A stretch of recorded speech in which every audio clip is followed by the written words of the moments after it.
Crimes passionnels, disparitions inquiétantes ou machinations diaboliques, percer les secrets des faits divers les plus marquants et plonger au cœur des affaires les plus étonnantes de l'histoire judiciaire.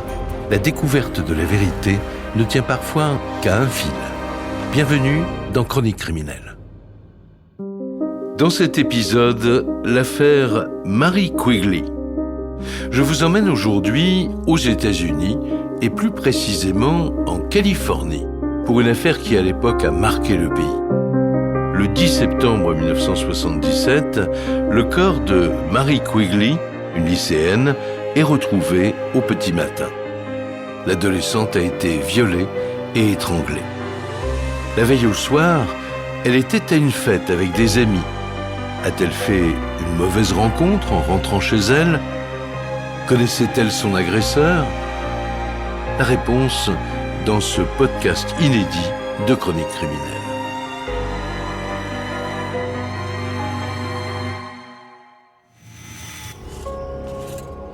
Nous sommes à Santa Clara, en Californie.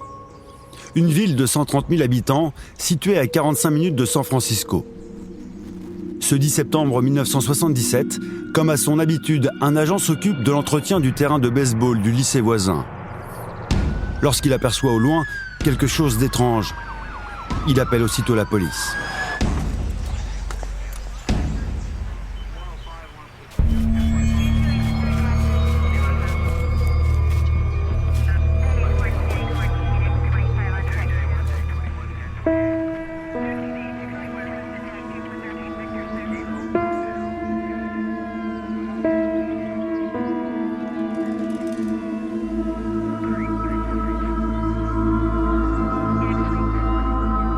Quand j'ai vu la victime pour la première fois, j'ai été frappé par la violence du drame. Elle était nue, à l'exception de ses pieds qui étaient encore couverts. Suspendue au grillage du terrain, le corps d'une adolescente. La jeune fille est accrochée par la ceinture d'un manteau enroulé autour de son cou. Elle semble avoir été battue et étranglée. Son jean est posé à côté d'elle avec ses sous-vêtements à l'intérieur, ce qui laisse supposer qu'elle a peut-être aussi été violée. Le contenu de son sac à main est disséminé autour d'elle, mais aucune pièce d'identité n'est retrouvée.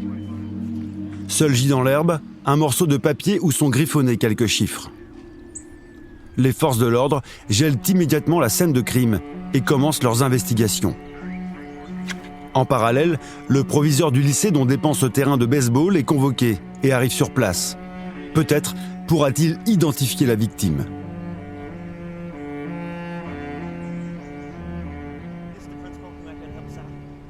Vous la connaissez ?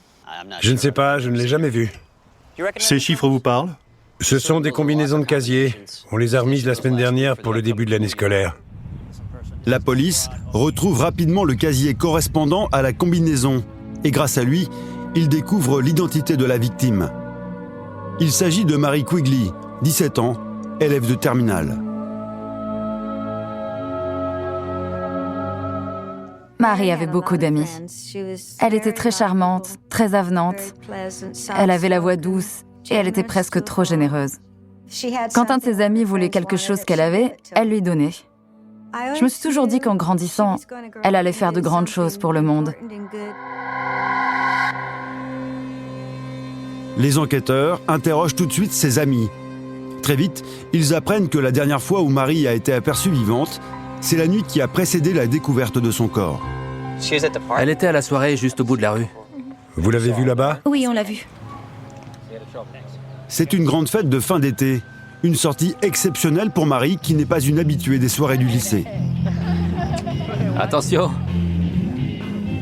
Ce soir-là, elle accompagne Roger Canares, un copain de classe qu'elle voit beaucoup depuis 6 mois. Salut! Ça va mon pote? Coucou les filles! Hey, tu vas bien? Super soirée! Je vous présente Marie. Salut, ça se passe? Content de vous T'as voir. passé de bonnes vacances? Ouais, ça va. Je reviens tout de suite, ok? Tu vas où? Parlez aux gens, amuse-toi bien. Vers 23h, Canares s'éclipse avec des amis et abandonne Mary à la fête. Elle a erré un moment dans le jardin sans vraiment s'attarder à discuter avec quelqu'un en particulier. Elle a plutôt papillonné de groupe en groupe. Puis, selon les témoins, au bout d'1 heure environ, Marie quitte la soirée à pied, lassée d'attendre. Mais elle habite à 6 km de là, donc trop loin pour rentrer chez elle. D'après les élèves présents sur place ce soir-là, elle s'est donc sûrement rendue chez son meilleur ami, Carl Epson, qui vit tout près. Une hypothèse qui concorde avec l'emplacement de la scène de crime. Le terrain de baseball où Marie a été retrouvée est un raccourci entre la fête et chez Carl. Qui plus est, le terrain est vaste et mal éclairé. Si Marie a été suivie en sortant de la fête, c'est l'endroit idéal pour l'agresser. Pour les enquêteurs, tous les garçons présents à la soirée sont désormais des suspects potentiels. Et en premier lieu, Roger Canares, qu'elle accompagnait. Pourquoi as-tu quitté la fête? Je sais pas, on est passé chez un autre ami un moment et... Tu es retourné à quelle heure? vers 00h30. A priori, il n'était pas présent sur les lieux au moment du crime. Merci, on reste en contact. Des dizaines d'autres invités sont interrogés. Et peu à peu, un nom ressort, celui de Patrick Portina. Plusieurs personnes différentes qui étaient présentes à la fête ce jour-là ont remarqué qu'il portait une attention particulière à Mary.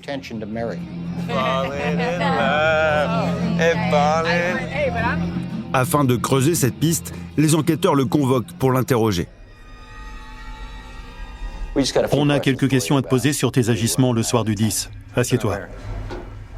Tout de suite, les enquêteurs remarquent un détail intéressant. Portina a des coupures et des égratignures sur le visage et sur le corps. Patrick, on sait que tu étais proche de Mary Quigley. Tu confirmes? Ouais? Tu lui as parlé? Non. D'où viennent ces coupures? Sur ton visage, sur tes mains? T'as dû mettre pas mal de coups? Je me suis bagarré il y a quelques jours. Après la fête. C'était pas le 10, hein. Avec qui tu t'es battu? Avec un type au lycée. C'était pour me défendre. On dirait plutôt que quelqu'un a essayé de te repousser, comme une fille qui t'aurait griffé pour se libérer de... Oh ouais! C'est n'importe quoi. Arrêtez de balancer des accusations comme ça. Je ne dis que ce que je vois.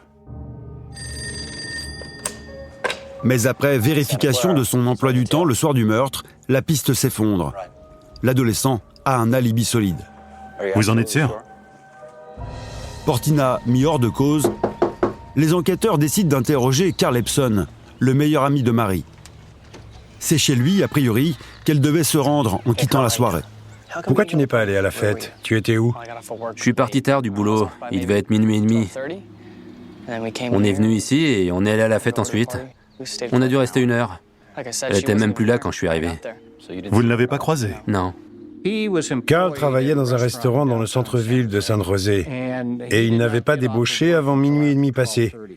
Il avait un ami qui travaillait également dans le même restaurant à San José et qui l'a raccompagné en voiture jusqu'à son domicile. On y va. Ensuite, il est allé à la fête, mais il est arrivé là-bas à plus d'1 heure du matin. Mary était déjà partie. Nouvelle impasse pour les enquêteurs. Tous les suspects présents à la fête ont un alibi confirmé. L'enquête n'avance pas. Quand quelques jours après le drame, la mère de Mary se présente au poste de police. Elle a une information qui pourrait bien relancer toute l'affaire. Elle croit savoir qui a tué sa fille. Je pense que c'est Keith Kearns. Keith Kearns, l'ex-petite amie de Mary. D'après sa mère, elle l'a plaqué quelques semaines avant sa mort. Elle l'avait surpris alors qu'il embrassait une autre fille. Et elle avait rompu. Je trouvais qu'il avait une très mauvaise influence sur elle. Il était blessant et mesquin. J'arrivais pas à comprendre ce qu'elle lui trouvait. À mes yeux, il n'était pas digne de confiance. L'amoureux fraîchement congédié aurait-il pu vouloir se venger par dépit ou par jalousie pour l'empêcher de sortir avec d'autres garçons? On doit savoir où tu étais la nuit du 10. Je faisais une journée continue au bowling. Ton patron peut en attester? Ouais? Tu as fini à quelle heure? Il était minuit. Tu es allé où après? Je suis rentré. Quelqu'un peut le confirmer? Ma mère était là. Tu es rentré tout de suite? Tu n'as pas été à la fête pour la voir? Je suis pas allé à la fête. On va vérifier ça au bowling. On va parler à ton patron et vérifier ta carte de pointage pour voir à quelle heure tu es parti. Pour le moment, tu peux y aller. Mais là aussi, toutes les déclarations de Keith sont confirmées. 4 mois après le drame, l'enquête est au point mort. J'allais très souvent sur les lieux, et ce n'était qu'un bout de terrain désolé couvert de mauvaises herbes à l'époque. Je voulais marquer l'emplacement, parce que d'autres personnes s'y rendaient aussi en sa mémoire de temps en temps. Alors j'ai fait une stèle et je l'ai plantée dans le sol. À l'endroit précis où on l'a trouvée, avachie d'eau au grillage sur le terrain.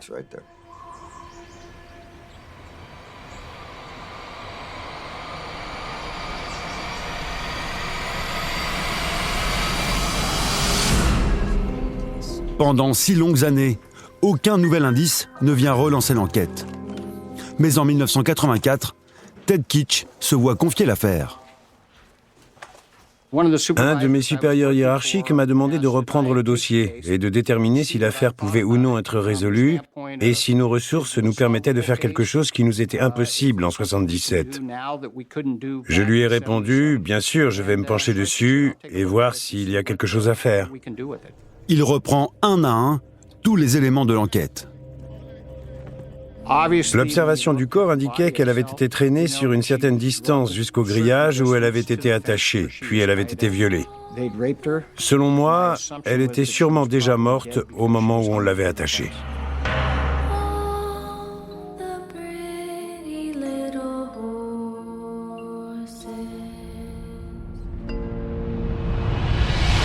Ted Kitch examine tout le dossier et arrive à la même conclusion que ses prédécesseurs. Il est convaincu que le meurtrier de Mary était présent à la fête où elle a été vue pour la dernière fois.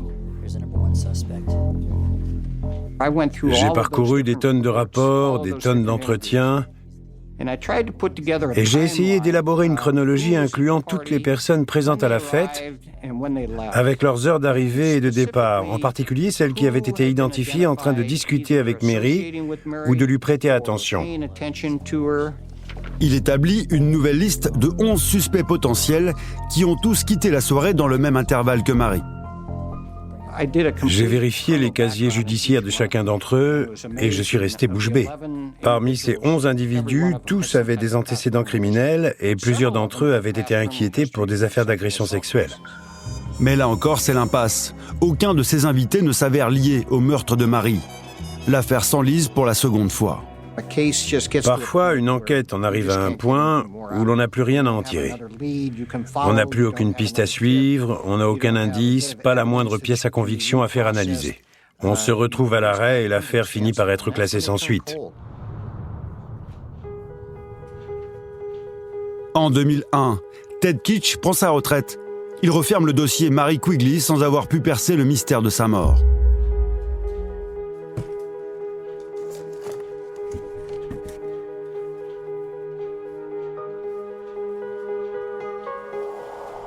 Je suis sûr que dans la brigade, les inspecteurs passaient leur temps à se demander s'ils avaient des nouvelles de l'affaire Mary Quigley. Les années passaient, mais la police s'intéressait toujours à l'enquête. Elle était toujours dans l'air. Alors, quand Wade Kazem et Michael Chambry réouvrent le dossier presque 30 ans après les faits, ils espèrent vraiment pouvoir résoudre cette affaire qui hante la police de Santa Clara.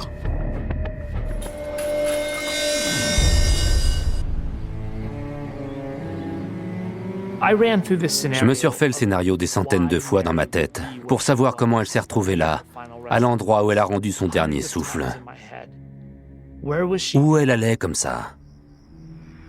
D'après moi, Mary a été surprise par son agresseur. Pitié, non, arrête,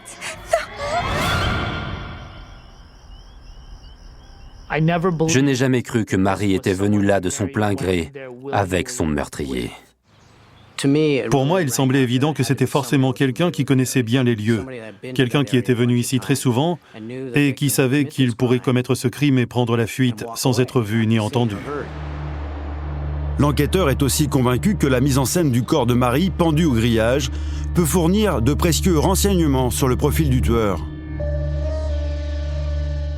Il faut brasser le plus large possible tout en essayant de rester logique.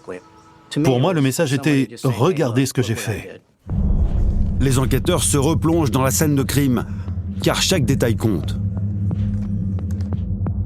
Le nœud autour de son cou, par exemple. Quel genre de nœud c'était?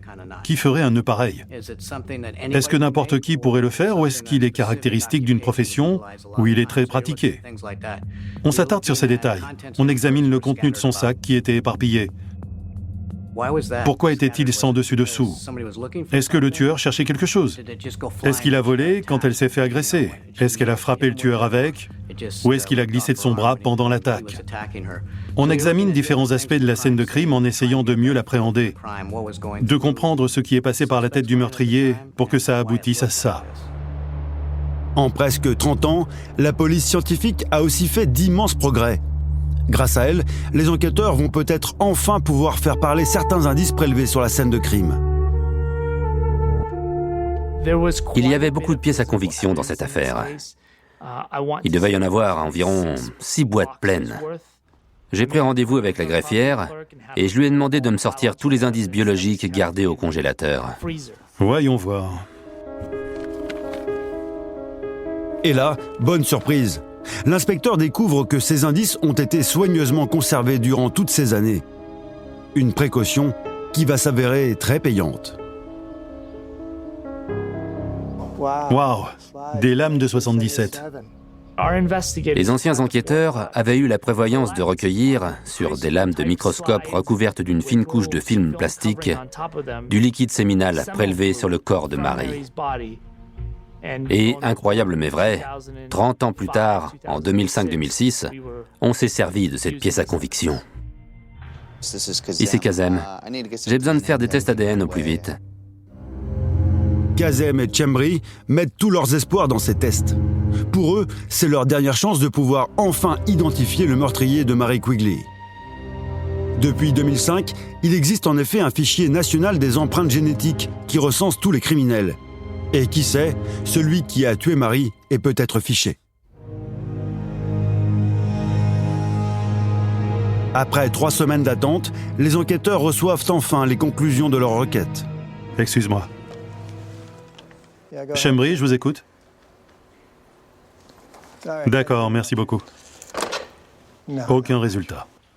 Terrible déception pour les enquêteurs. L'ADN du tueur n'apparaît pas dans la base de données nationale. Il n'appartient à aucun criminel déjà recensé. Mais Kazem et Chembri disposent quand même d'une preuve capitale, l'ADN du tueur. Ils décident alors de le confronter à l'ADN de tous les garçons interrogés au fil de l'enquête. La plupart des hommes qu'on a contactés n'avaient pas donné d'échantillon, et aucun échantillon à leur nom n'était disponible dans le système. Du coup, on a dû aller sur le terrain et récupérer les échantillons un par un. Ça nous a ouvert les yeux. Plusieurs suspects potentiels étaient vraiment sur la défensive et certains ont même refusé de nous donner un échantillon. On a dû faire appel à un avocat pour obtenir leur ADN.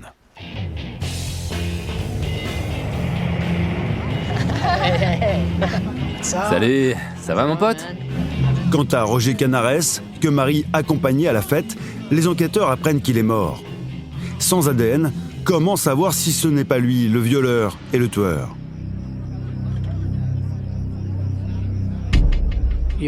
On peut utiliser l'ADN d'un frère ou d'une sœur pour vérifier qu'il ne présente pas de similitude avec le sperme.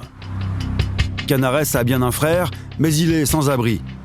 Les enquêteurs partent à sa recherche et finissent par le retrouver au bout de 6 mois. Vous vous appelez bien Canares? Ouais. Frère de feu Roger Canares? Oui. Accepteriez-vous de faire un test ADN pour qu'on sache si on peut le disculper? Oui, sans problème. Ouvrez grand la bouche. Peine perdue, les résultats disculpent Roger Canares. Les enquêteurs décident alors de prélever l'ADN de l'ancien petit ami de Marie, Keith Kearns.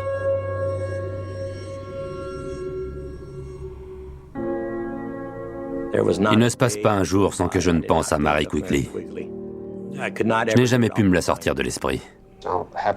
Je serais ravi de coopérer de n'importe quelle manière. ADN, polygraphe, ce que vous voulez. L'ADN suffira. D'accord. J'ai fourni 2 prélèvements et j'ai été innocenté.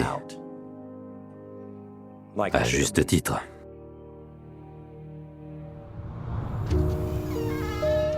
Vient le tour de Carl Epson.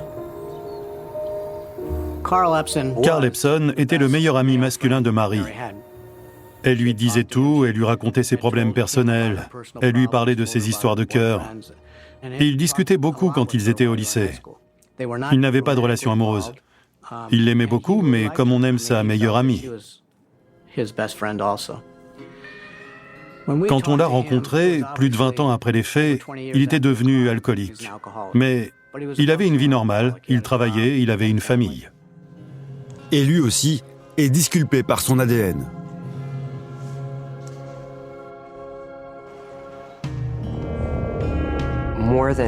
Plus d'une dizaine d'autres personnes, parmi lesquelles des amis, des connaissances de Mary et des gens dont la rumeur disait qu'ils avaient quelque chose à voir avec le meurtre, ont subi des tests ADN et ils ont tous été écartés. En général, dans ce genre d'affaires, on essuie beaucoup d'échecs. Il faut accepter que ça ne sera pas facile et que c'est pour ça que l'enquête n'a jamais abouti. Il faut simplement ouvrir la porte qui nous mènera au coupable. Chambry et Kazem se retrouvent à leur tour dans l'impasse, comme leurs prédécesseurs. À un détail près, l'ADN du tueur est maintenant intégré au fichier national des empreintes génétiques. Or, ce fichier est régulièrement alimenté par l'ADN de nouveaux criminels. Peut-être qu'un jour, il livrera enfin un nom. Vous voulez bien répéter? Richard Archibeck? Richard Archibeck est un délinquant sexuel âgé de 47 ans. Après une agression, son ADN est inséré au fichier. Et là, coup de théâtre, il correspond à celui du violeur de Marie. D'accord, merci. Mais pourquoi cet homme n'a-t-il pas été interrogé plus tôt, au cours de l'enquête? Il ne faisait pas partie des jeunes présents à la fête. On ne lui connaissait pas de relation avec Marie. Et il n'était pas dans son cercle d'amis. Je savais que ça arriverait. Déconcertés, Kazem et Chambry épluchent à nouveau le dossier. Et là, nouveau rebondissement. Ils découvrent que ce Richard Archibeck apparaît bien au cours de l'enquête sur le meurtre de Marie. Le voilà. Le voilà. Son nom était dans un rapport additionnel de 1979 dressé par un sergent à la retraite, qu'il avait interrogé suite à son arrestation pour un crime similaire sur une autre victime féminine. En 1979, soit 2 ans après le meurtre de Marie, un homme tente de violer une adolescente à quelques pas du terrain de baseball où Marie avait été retrouvée morte. Non, arrête! Il avait abordé une jeune fille à peu près du même âge que Marie. Il l'avait emmenée sur un terrain vague avant de l'étrangler et de la forcer à avoir un rapport sexuel. Elle avait également été blessée au visage et au cou, des lésions très semblables à celles de Marie. Non! Sauf que cette fois-là, la lycéenne s'en sort vivante et va porter plainte à la police. Vous sauriez nous le décrire physiquement? Vous vous rappelez à quoi il ressemblait? Ses cheveux étaient longs et bruns et il avait un œil de verre. Avec une telle particularité, la police n'a aucun mal à le retrouver. Il est trop bizarre. En 1977, Richard Archibeck était inscrit au lycée, mais il n'y allait pas beaucoup. C'était un solitaire. Il n'avait pas du tout d'amis. C'était un drôle d'oiseau. Il avait un œil qui vous regardait et l'autre partait complètement sur la gauche. Il n'avait pas l'air de vouloir rester en place. Je crois qu'on peut dire qu'il avait un strabisme assez sévère. Archibeck n'a pas d'amis. Beaucoup le trouvent étrange, d'autant que pour compenser sa petite taille, il met des talons de 8 cm. Les chaussures qu'il portait lui donnaient un petit air de Frankenstein. Elles lui donnaient une démarche bizarre. Archibeck est condamné à 6 ans de prison pour l'agression de la lycéenne. À l'époque, la mort de Marie Quigley est encore dans toutes les mémoires. Alors, quand l'enquêteur qui envoie Archibeck en prison apprend qu'il était allé au lycée avec Marie, il s'interroge forcément. Et si Archibeck était le meurtrier? Avez-vous tué Marie? Il lui a demandé son détour s'il était impliqué dans le meurtre de Marie. Il a répondu qu'il ne connaissait Marie que de vue, mais qu'il avait entendu parler du meurtre et qu'il n'avait rien à voir là-dedans. En effectuant quand même des recherches, le policier ne trouve aucune preuve qu'Archibek était à la fête, ni qu'il avait approché Marie ce soir-là. Alors il ne va pas plus loin. Il transmet juste son rapport aux enquêteurs qui travaillent sur cette affaire. Et ce fameux rapport est glissé dans le dossier Marie Quigley. Pendant ce temps, Archibek purge sa peine pour l'agression de l'autre lycéenne. Une fois sorti, comme tout délinquant sexuel, il est censé fournir un échantillon d'ADN pour la base de données. Mais il n'en fera rien Richard, jusqu'en 2006, où son conseiller d'insertion et de probation finit par le rattraper. je ne vais pas y aller par quatre chemins. Soit vous donnez un échantillon d'ADN, soit vous retournez en prison. Acculé, Richard Archibek finit par fournir son ADN. Et c'est ainsi que son nom surgit dans l'affaire Marie Quigley. Si pendant des années il est passé entre les mailles du filet, dorénavant, il a Kazem et Chembry à ses trousses. Archibek. Pour nous, Archibek ne méritait pas de passer un jour de plus en liberté. On s'est dit que deux agents de police en costume de ville, qui frappent à sa porte en pleine journée, ça ne devrait pas l'alarmer outre mesure. On se trompait lourdement. C'est pas lui là-bas? C'est lui. C'est lui. Il s'échappe. Bon. Allô? Ici Chembry. On veut seulement vous parler. Ah bon? C'est que je suis en Californie du Sud en ce moment. Vous mentez, on vous a vu vous enfuir. Je vais devoir vous rappeler, parce que je suis en train de faire des travaux chez une famille en Californie du Sud. Je sentais qu'il essayait de gagner du temps au bout du fil. J'entendais presque son cerveau tourner à plein régime. Comment je vais m'en sortir? Où je peux aller? Comment je peux m'en dépêtrer? Je lui ai dit, j'ai besoin de vous parler. Et il m'a dit, pas de problème, je viendrai lundi. J'ai dit, non, je veux vous parler maintenant. Il a dit, d'accord, je serai au poste dans 20 minutes. Archibek.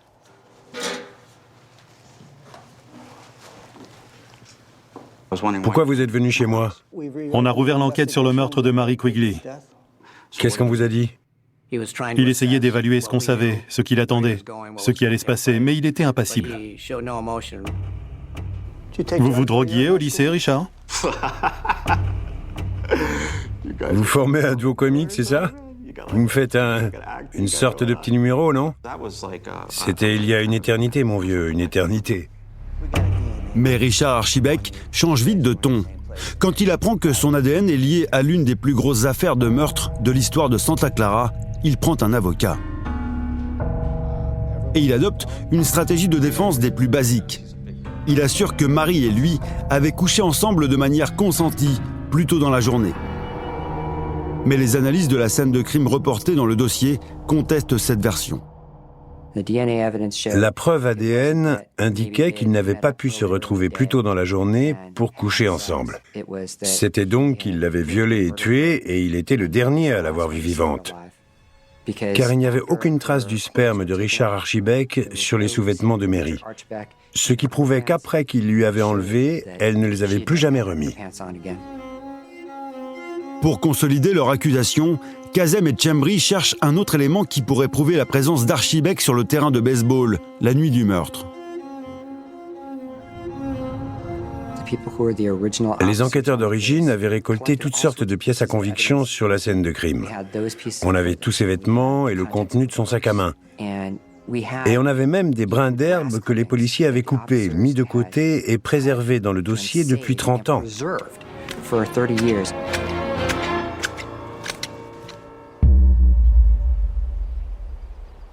On a trouvé un mélange d'ADN sur les brins d'herbe prélevés juste sous le corps de Mary.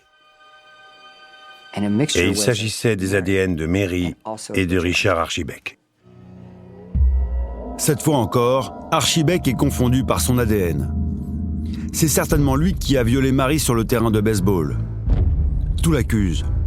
Une hypothèse confortée par un dernier coup d'éclat du suspect.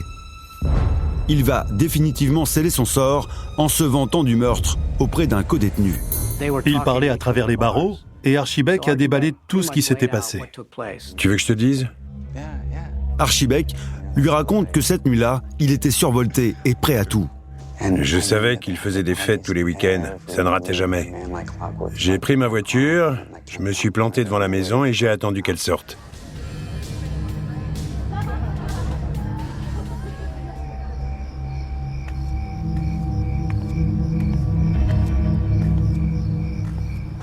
Salut.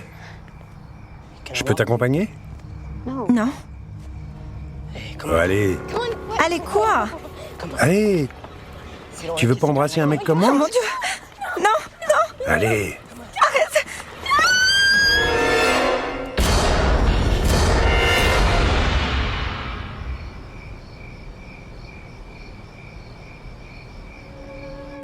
Les gens ne se rendent pas compte, et surtout les jeunes filles, qu'une chose pareille peut arriver à tout moment. Que face à des gens pareils, vous n'avez aucune chance. Je pense qu'après l'avoir tué, il s'est mis en tête qu'il aurait peut-être un moyen de s'en tirer s'il arrivait à donner l'illusion qu'elle s'était suicidée.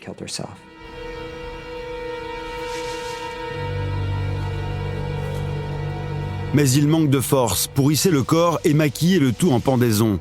La mise en scène est ratée.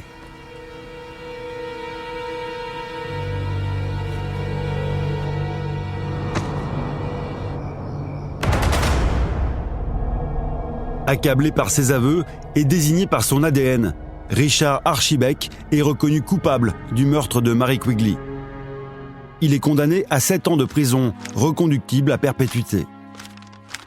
30 ans après le drame, le dossier peut enfin être refermé. On ne s'en est pas réjoui, parce que ça n'allait pas ramener Mary à la vie. Mais c'était une satisfaction de savoir que justice avait été rendue.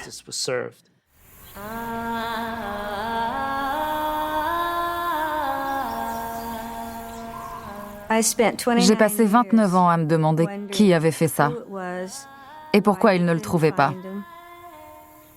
Ça m'a redonné foi en l'humanité. Savoir que quelqu'un avait continué de chercher pendant tout ce temps et avait fini par le trouver.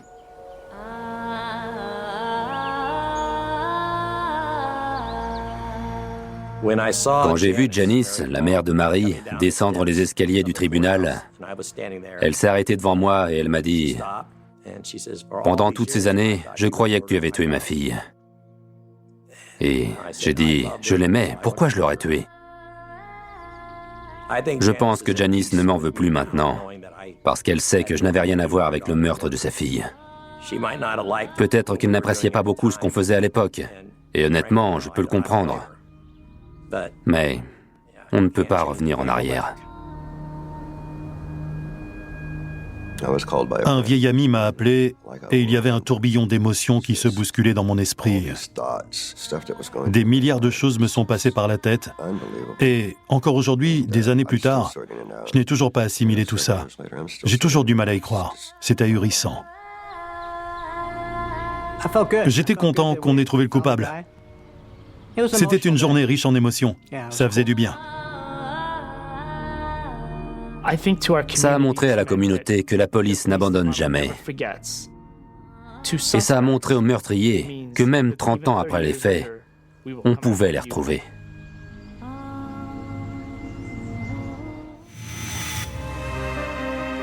Vous venez d'écouter Chronique criminelle.